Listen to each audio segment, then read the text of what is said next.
আমরা চলে যাব হচ্ছে সেলসে।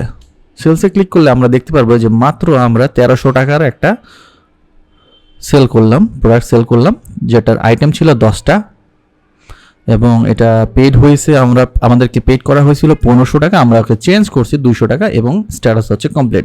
এখানে ভিউ একটা অপশন রয়েছে, এই ভিউ অপশনে আমরা ক্লিক করি, দেখি ভিউ অপশনে দেখলে দেখা যাবে যে আমরা যে বিলটা করেছিলাম সেটার ভাউচার এখানে দেওয়া আছে। তো আমরা দেখতে পারতেছি এখানে ভাউচার সব কিছু দেওয়া আছে, যে কোয়ান্টিটি, রেট, ভ্যাট ছিল 0, টোটাল ছিল এত, ক্যাশ রিসিভ হয়েছিল হচ্ছে 1500, চেঞ্জ অ্যামাউন্ট এক্সেট্রা। নাইস। তো এভাবে আমরা খুব সহজে দেখতে পারি যে আমরা কি প্রোডাক্ট সেল করছি সেটার এগেনস্টে তার তার ডিটেলস।